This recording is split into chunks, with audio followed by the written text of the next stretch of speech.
The story of the scar. I always feel ugly, but then one day I realized that beautiful and perfect are two completely different concepts. Joanna Campbell Slan. His thumb gently glides over the rough flesh of my cheekbones. The plastic surgeon is about 15 years older than me, and a very attractive man. His masculinity and the way he stared at me made me really captivated. Hmmm, he asked. Are you a model? Are you kidding? I wondered. Then I scrutinized his face for any hint of mockery, because there's no way one could mistake me for a model. I am very ugly. Everyone sees that. My mother sometimes calls my sister my beautiful daughter. As for me, with the scar on my face, I've always been the ugly duckling. The accident happened when I was in the 4th grade.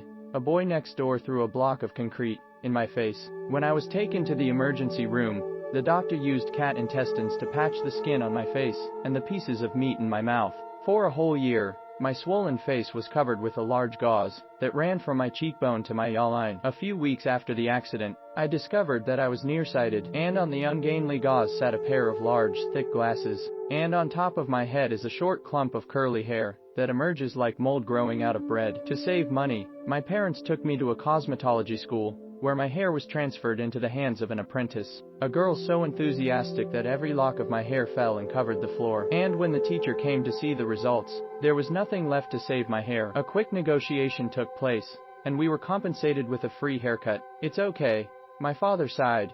You will always be my beautiful daughter. Then he hesitated, even though others may not think so. All right, thanks Dad, I thought to myself, as if I hadn't heard the taunts of the wicked children at school, as if I hadn't noticed that I was different from the other girls, as if I had never seen myself in the mirror. In a society that emphasizes physical beauty, an ugly girl really becomes out of place. I suffer because of my appearance, and burst into tears every time my family sits down to watch a beauty pageant or a talent show. I finally decided, if I can't be pretty, at least I can dress well. Over the years, I've learned how to do my hair, wear contact lenses, and put on makeup. Learning from other women, I always dress to highlight my strengths. And now, I'm engaged, and about to get married. But that obnoxious scar, though it has diminished and faded over time, is still an obstacle between me and a new life. Of course, I'm not a model, I replied, feeling a twinge in my heart. The plastic surgeon crossed his arms over his chest, and looked at me questioningly. Then why do you care about this scar? What have you come here for, if not for the sake of a job? Suddenly, he reminded me of all the men I'd ever known.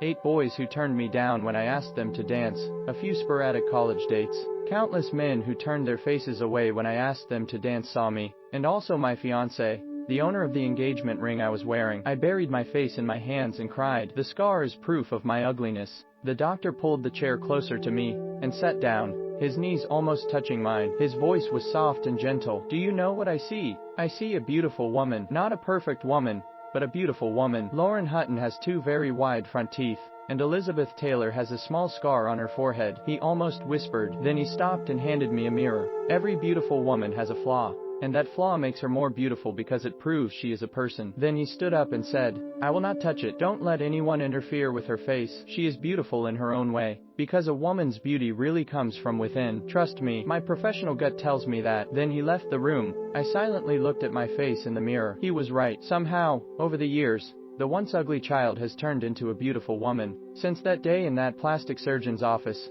as a speaker, I've heard a lot of people of both sexes say I'm beautiful, and I know that for sure. When I change the way I see myself, I force others to change too. That doctor did not remove the scar on my face, but the scar in my heart.